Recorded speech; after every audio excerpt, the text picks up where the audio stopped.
All right, question number 33 says, which of the following phenomena was experimentally proved by Messelson and Stahl? तो इनमें से कौन सा phenomena था जो मेसेल्सन और स्टाल ने प्रूव किया था अपने एक्सपेरिमेंट्स के थ्रू? Was it transformation, was it transduction, was it semi conservative DNA replication और was it the central dogma? तो of course this is a no brainer, right? हम सबको पता है मेसेल्सन और स्टाल के एक्सपेरिमेंट ने प्रूव किया था semi conservative DNA replication. Semi conservative DNA replication मतलब एक पेरेंटल स्ट्रैंड होती है और इस पेरेंटल स्ट्रैंड की मदद से हम एक कॉम्प्लीमेंट्री नया स्ट्रैंड बनवा देते हैं। That makes option number C the correct answer. Alright, let's move on to the next question. Next question बच्चा बोलता है, क्वेश्चन नंबर 34 बोलता है, first experimental proof for semi conservative DNA replication was shown in A streptococcus pneumoniae, B Escherichia coli, C Neurospora crassa और D rattus rattus. ठीक है, अब again ये बहुत सिंपल आंसर है, आई मीन ज़्यादा इसे कॉम्प्लिकेट करो भी मत। पहला एक्सपेरिमेंटल प्रूफ कि सेमी कंजर्वेटिव डीएनए रेप्लिकेशन होता है, ये किस में हमने देखा था, राइट? मेसेल्सन और स्टाल के एक्सपेरिमेंट में उन्होंने कौन सा जो बैक्टीरिया यूज़ किया था, that was Escherichia coli, E coli use किया था, right? That makes option number B the correct answer. अब बहुत सारे बच्चे कंफ्यूज होंगे, ये नई चीज़ें क्या है, न्यूरोस्पोरा क्रासा और ये रैटस रैटस। रैटस रैटस हम सबको पता है, the black rat, right? The household rat जो हम सबके घरों में होता है, right? And then Neurospora crassa is basically a type of fungus. Neurospora एक तरीके की, I don't know if I am not mistaken and as far back as I can recollect, Neurospora crassa एक रेड ऑरेंज कलर की fungus होती है। It's like a red orange colour fungus if I am not mistaken, या I guess. ठीक है, सो Neurospora crassa again out of the picture, right? So that makes option number B, Escherichia coli, the correct answer. Moving on to the next one, question number 35 बच्चा बोलता है, select the correct match of enzyme with its related function. तो आपको enzyme को उसके function के साथ relate करना है and then you have to proceed accordingly.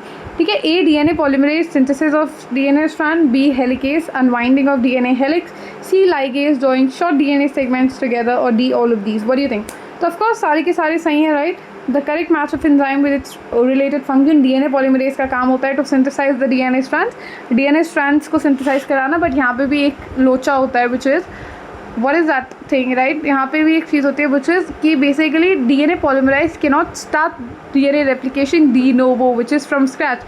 तो उसे एक आरएनए प्राइमर के 3' OH फ्री OH एंड की ज़रूरत होती है to actually synthesise the DNA strand. तो डीएनए पॉलीमरेज का जैसे काम तो सिंथेसिस ऑफ डीएनए स्ट्रैंड्स ही होता है, तो ये भी ठीक है। हेलिकेस का डीएनए हेलिकेस का काम क्या होता है, to unwind the DNA strands. ठीक है, तो डीएनए डबल हेलिक्स है, उसे अनवाइंड करना, उसे अलग अलग कर देना। तो लाइगेस की अगर मैं बात करूँ, ligase is basically the molecular glue. तो बेसिकली क्या करता है, ये जो शॉर्ट डीएनए सेगमेंट्स होते हैं आखिरी में जो बचते हैं, बेसिकली उनको जोड़ने का काम करता है। So D all of these becomes the correct answer, right? Let's move on to the next one. Question number 36 बोलता है, other than DNA polymerase which of the following enzyme is involve in DNA synthesis? DNA polymerase के अलावा कौन कौन सी enzymes involve होती हैं पूरे process of DNA synthesis में और पूरे प्रोसेस ऑफ डीएनए रेप्लिकेशन में? A topoisomerase, B helicase, C RNA primase, D all of these. Now the correct answer would be all of these, right? Option number D, all of these. ठीक है, because topoisomerase, ठीक है, DNA gyrase हम use करते हैं, right? DNA gyrase हम क्यों use करते हैं? टू रिलीव द टेंशन, ठीक है, to relieve the tension that gets created why during the time of replication. तो basically to release that tension in front of the replication fork हम type 2 topoisomerase use करते हैं which is DNA gyrase. Helicase का काम होता है to unwind the DNA strands. RNA primase basically enzyme होता है जो पहला वो RNA प्राइमर आके लगा के चला जाता है। तो कहीं ना कहीं हम इन सभी एंजाइम्स के इस्तेमाल करते हैं, राइट? तो D all of these becomes the correct answer. Question number 37 की अगर मैं बात करूँ, क्वेश्चन नंबर 37 बोलता है, refer to the given steps of DNA replication and then you mark your correct answer accordingly. पहला ऑप्शन है exposure of DNA strands. Option number 2 is one second. Question number 37 says refer to the given steps of DNA replication and then आपको correct sequence choose करना है. You have to select the correct sequence of DNA replication. ठीक है, so let's just read the points. Exposure of DNA strands, synthesis of RNA primer, third is activation of deoxyribonucleotides, fourth is chain formation, fifth is base pairing, sixth is proofreading and DNA repair, and seventh is DNA polymerase attaches at uri. ठीक है, अब इसका correct answer क्या है? आप deduce करते हैं। देखो ऑनेस्टली मैं बताऊँ, I do not completely agree with this, मतलब okay that is a discussion for another day, but yeah exactly कुछ हैं जहाँ पे मुझे लगा कि I think that could have been the correct answers. But we start off with, सबसे पहले क्या होता है, डीएनए पॉलीमरेज आता है। डीएनए पॉलीमरेज आता है और ओरिजिन ऑफ रेप्लिकेशन वाली साइड पे बैठ जाता है, ठीक है।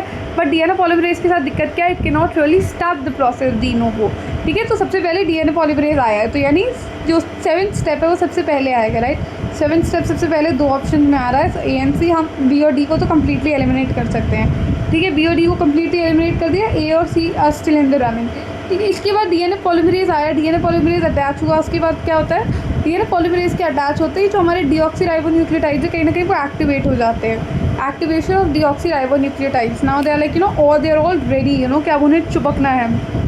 बेसिकली जो हमारे डीऑक्सीराइबोन्यूक्लियोटाइड्स मोनोफॉस्फेट होते हैं, राइट, डीऑक्सीराइबोन्यूक्लियोसाइड मोनोफॉस्फेट वो एक्चुअली में कन्वर्ट हो जाते हैं डीऑक्सीराइबोन्यूक्लियोसाइड ट्राइफॉस्फेट में, राइट। तो कहीं ना कहीं एक्टिवेशन होता है, बिकॉज अब इन्हें पता है कि अब डीएनए सिंथेसिस का टाइम है, तो हमें इन्हें न्यूक्लियोटाइड्स की ज़रूरत पड़ेगी।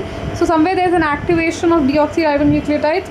सो 7th के बाद आएगा 3rd। सो अगेन सारे एलिमिनेट हो गए, option number A correct answer है, but again will just read the option, ठीक है। एक बार डीऑक्सीराइबोन्यूक्लियोटाइड्स एक्टिवेट हो गए, उसके बाद क्या होता है, exposure of DNA strand, DNA helicase आएगा।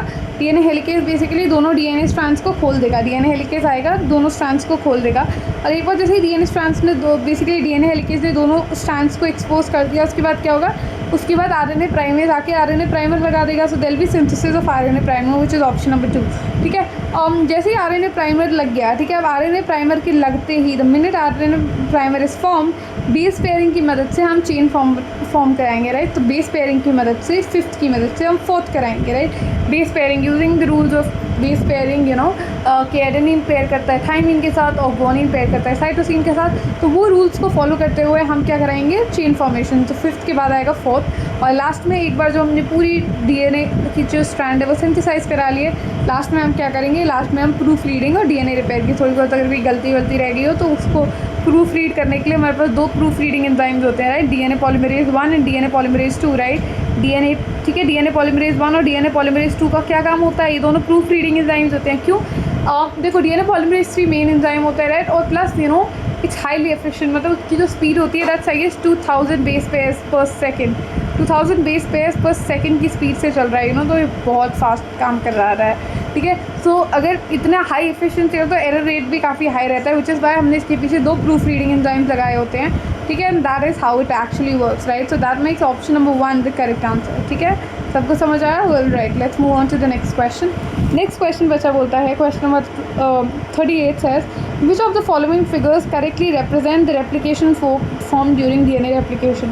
इनमें से कौन सा सही तरीके से रेप्लिकेशन फोक को दिखा पा रहा है। देखो सबसे पहली चीज़ देखना समझना, जो हमारे डीएनए रेप्लिकेशन होता है पहली बात तो 5 प्राइम से 3 प्राइम एंड की तरफ होगा, 5 प्राइम से 3 प्राइम एंड की डायरेक्शन में होगा, राइट। अब इनमें पहले देखो कि किस में क्या क्या हो रहा है।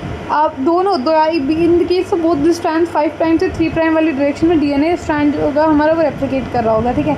तो अगर मैं बात करूँ पहले वाले के केस में, पहले वाले में देखो यहाँ 3 प्राइम से 5 प्राइम बन रहा है, ठीक है। तो पहली बात तो ये गलती हो गई, 5 प्राइम से 3 प्राइम बनता है हमेशा, ठीक है। दूसरे वाले की अगर मैं बात करूँ बच्चा, दूसरे वाले में 3 प्राइम से 5 प्राइम रीडिंग स्ट्रैंड है, 5 प्राइम से 3 प्राइम बन रहा है, बट यहाँ पे अगर आप देखें, यहाँ पे इफ़ यू लुक केयरफुली, यहाँ पे 3 प्राइम से 5 प्राइम बन रहा है, which is not how it works, right.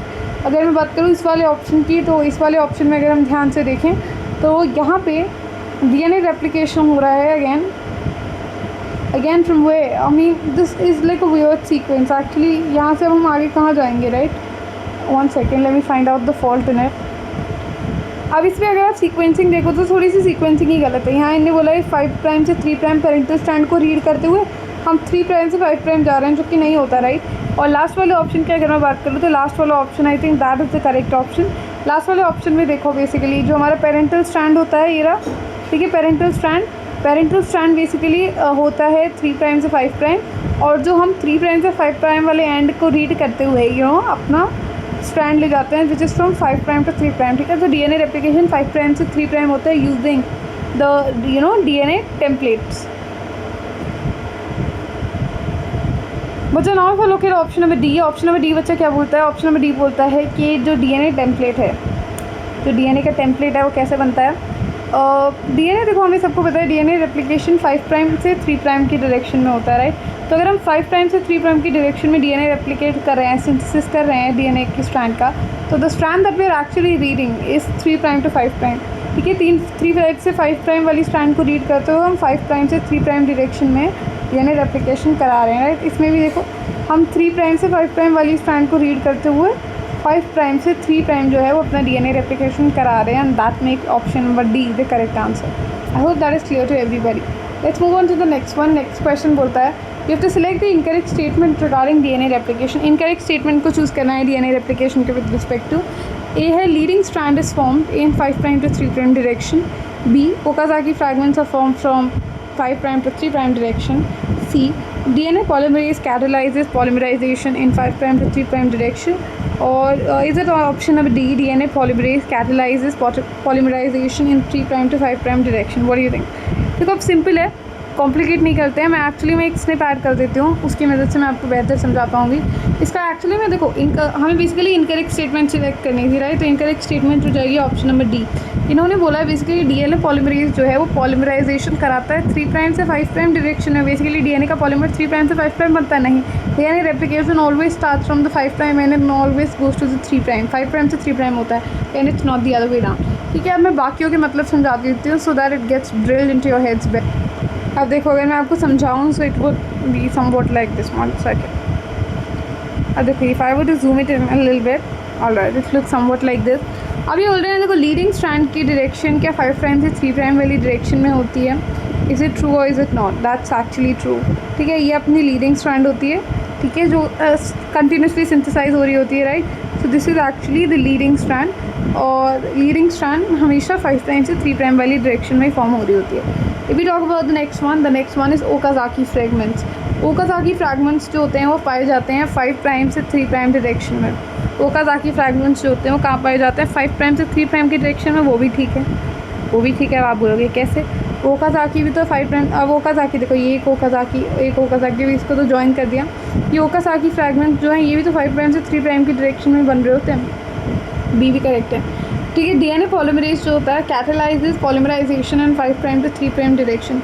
DNA polymerase जो होता है वो 5' से 3' की डायरेक्शन में डीएनए का पॉलीमर बनवा देता है. Hope that is clear to everybody. ठीक है, इतना सबको समझ आया. Now let's move on to question number 40 and here's what it says, right. Question number 14 बोलता है which of the following differences are incorrect between leading and lagging strand. Leading और lagging strand के बीच में कौन कौन से डिफरेंसेस अलग हैं या गलत हैं. लीडिंग स्ट्रैंड जो सिंथेसाइज होती है continuously, it does not require DNA ligase for its growth. उसे कहीं भी डीएनए लाइगेज की ज़रूरत तो नहीं पड़ रही है अपनी ग्रोथ के लिए बिकॉज कंटिन्यूसली फॉर्म हुई है. लैगिंग स्ट्रैंड्स की अगर मैं बात करूँ अच्छा DNA ligase is required for joining the Okazaki fragments. छोटे छोटे फ्रैगमेंट्स होते हैं, राइट. ओकाज़ाकी फ्रैगमेंट्स को जोड़ने के लिए हमें क्या क्या लगेगा हमें लगेगा डीएनए लाइगेज, राइट. तो leading strand does not require DNA ligase where is lagging strand definitely does. Leading strand की अगर मैं बात करूँ लीडिंग स्ट्रैंड की जो फॉर्मेशन है दैट्स स्लोअर. लीडिंग स्ट्रैंड धीरे धीरे बनता है. लैगिंग स्ट्रैंड जो होता है तो formation of lagging strand is rapid, तुरंत बनता है तुरंत. ठीक है, लीडिंग स्ट्रैंड की अगर मैं बात करूँ तो लीडिंग स्ट्रैंड खुलता है 5' से 3' की डायरेक्शन में. जैसे लीडिंग स्ट्रैंड खुलता है 5' से 3' की डायरेक्शन में. आई होप दैट इज़ क्लियर. ठीक है, उसके अलावा और जो उसका टेम्पलेट है, template opens in 5' to 3' direction. I hope that is clear. और किस में होता है ऐसा बेसिकली टेम्पलेट 5' से 3' डायरेक्शन में खुल रहा हो. डीएनए लाइगेज किस में? डीएनए लाइगेज जो होता है that is actually used for joining these Okazaki fragments. I hope that is clear to everybody.